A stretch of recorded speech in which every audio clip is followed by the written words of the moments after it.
Terima kasih Anda masih bersama kami. Bagi Anda yang baru saja bergabung, kami hadirkan kembali 3 berita utama hari ini. Seorang mandor yang tenggelam di Sungai Ogan, Palembang akhirnya ditemukan dalam kondisi meninggal dunia mengapung 1 km dari lokasi kejadian.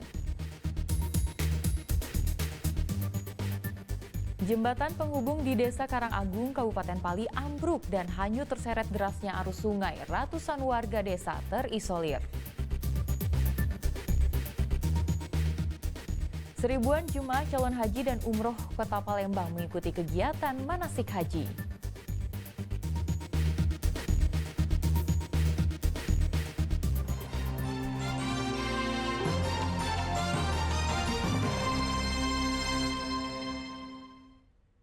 Jajaran Satuan Narkoba Polrestabes Palembang memusnahkan barang bukti sabu-sabu seberat 1,4 kg.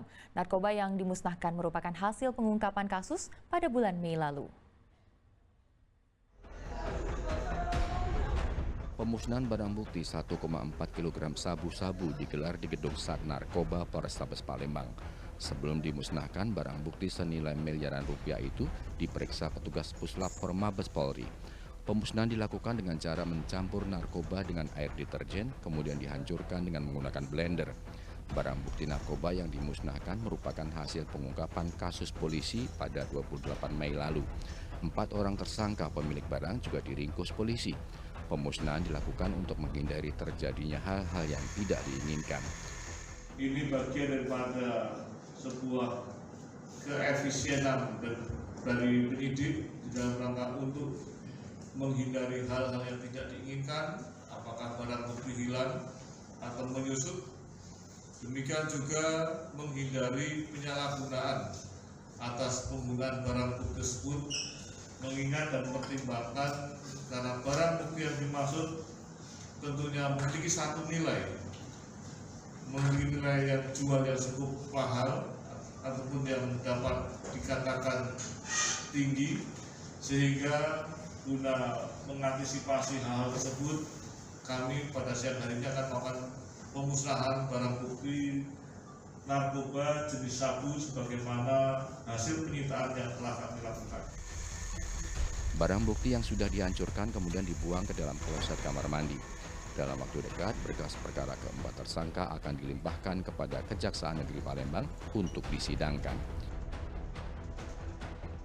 Dedi Irwansyah melaporkan dari Kota Palembang. Seorang korban kasus dugaan penipuan dan penggelapan arisan bodong mempertanyakan perkembangan kasus yang pernah dilaporkannya ke Polrestabes Palembang. Meski korban telah menyerahkan bukti dan saksi, namun pelaku masih bebas berkeliaran.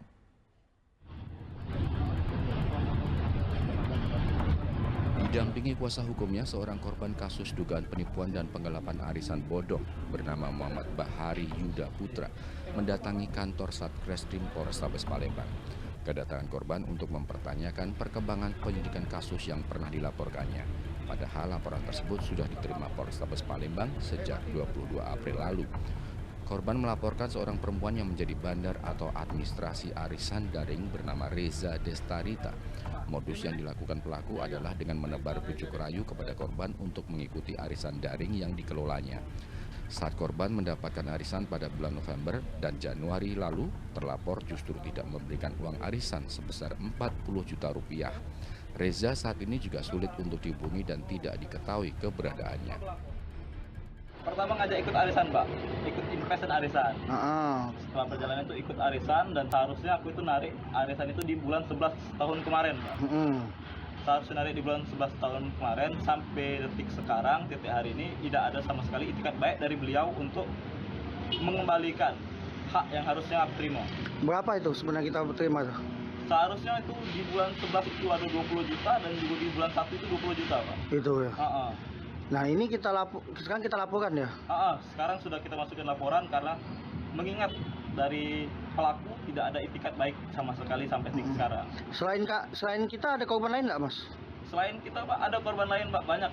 Korban lain banyak, bisa dibilang banyak karena salah dua dari saksi kita ini sebagai korban juga. Jadi kita pada hari ini datang ke Polrestabes Palembang itu ingin berkoordinasi ya. Kita berkoordinasi mengenai surat SP2HP terkait dengan laporan kita tanggal 22 April yang kita laporkan.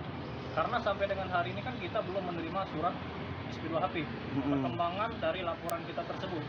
Sehingga hari ini kita menyurati agar segeralah kita memperoleh surat itu, dan kami meminta agar penyidik dari Polrestabes Palembang ini untuk segera menetapkan dari IRD ini menjadi tersangka. Karena kan kita sudah menyerahkan bukti, kita sudah menyerahkan saksi, dan kami kira kalau memang bukti dan saksi itu sudah cukup, ya, sehingga IRD ini untuk segera ditetapkan menjadi tersangka. Karena kita di sini melaporkan IRD itu dengan dugaan tindak pidana penipuan dan atau penggelapan. Dengan bukti-bukti yang sudah diserahkan, korban berharap polisi dapat segera menetapkan Reza sebagai tersangka. Dedi Irwansyah melaporkan dari Kota Palembang. Sebuah jembatan penghubung di Desa Karangagung, Kabupaten Pali, ambruk dan hanyut terseret derasnya arus sungai. Akibatnya ratusan warga desa terisolir karena tidak bisa melintas. Ambruknya jembatan diduga karena banyaknya tumpukan sampah yang tersangkut pada tiang jembatan. Beginilah kondisi jembatan di Jalan Lintas Desa Karangagung, Kecamatan Abab, Kabupaten Pali pada Jumat pagi pekan lalu. Jembatan besi sepanjang 25 meter ini ambruk dan hanyut terseret derasnya arus sungai saat diguyur hujan pada Kamis pekan lalu. Beruntung tak ada korban jiwa dalam peristiwa ini. Selain karena curah hujan yang tinggi, ambruknya jembatan berusia 15 tahun itu karena banyaknya tumpukan sampah yang tersangkut di tiang jembatan. Diduga tumpukan sampah tersebut menghantam badan jembatan saat diguyur hujan deras. Putusnya jembatan ini membuat ratusan warga di Desa Karangagung menjadi terisolir. Tolong Pak, kita nih mulai sudah hitung dulu berapa ya. Tapi sementara ini kita undang nanti untuk bisa bantu sementara. Ayo pakai pipa dulu, ya. Saya pikir jalan keluar ini. Dan tapi tolong kepada kawan-kawan yang seluruh masyarakat juga ya, kalau ada sampah-sampah jangan sampai sampah kok bisa nganyutkan jembatan. Berarti kan sampahnya banyak. Pemerintah diminta membangun jembatan darurat sambil menunggu anggaran pembangunan jembatan yang baru agar aktivitas warga dapat kembali normal. Dedi Irwansyah melaporkan dari Kabupaten Pali.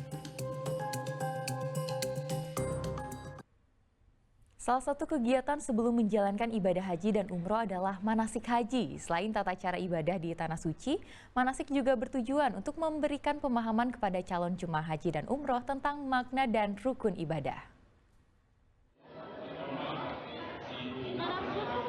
Seribuan calon jemaah haji dan umroh Kota Palembang mengikuti kegiatan manasik haji dan umroh akbar pada Sabtu siang pekan lalu. Pada kegiatan ini mereka mendapatkan penjelasan tentang perjalanan dan kegiatan selama berada di Tanah Suci. Selain persiapan mental, para calon jemaah diharapkan juga mempersiapkan kondisi fisik yang prima demi kelancaran ibadah. Manasik atau pembekalan bertujuan untuk memberikan pemahaman kepada calon jemaah tentang makna dan rukun ibadah haji atau umroh. Jemaah juga diberi pengetahuan tentang tata cara ibadah seperti mengelilingi Ka'bah. Dari ajaran saya pribadi itu lebih banyak ibadah, banyak ibadah, membersihkan hati anak sendiri gitu. Terus banyak olahraga untuk ibadah fisik nanti di sana, seperti olahraga pagi hari. Gitu. Berangkatnya sama siapa, Mbak? Sendirian. Oh, sendirian ya? Berarti sudah siap begitu? Insya Allah sih. Bulan berapa kita berangkat? Tanggal 8 Agustus. Tahun ini ya? Tahun ini. Provinsi Sumatera Selatan merupakan salah satu daerah dengan jumlah jemaah haji dan umroh yang cukup besar. Sejauh ini, jumlah jemaah umroh asal Sumatera Selatan pada tahun 2023 mencapai 39.311 orang. Sedangkan jemaah haji tahun 2024 ini berjumlah 7.295 orang jemaah.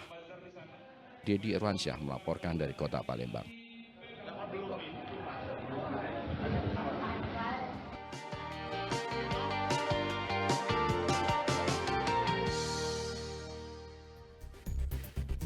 Dan laporan tersebut mengakhiri berita Palembang hari ini. Saya Tia Nisa, berterima kasih atas perhatian dan kebersamaan Anda. Selamat beraktivitas dan sampai jumpa.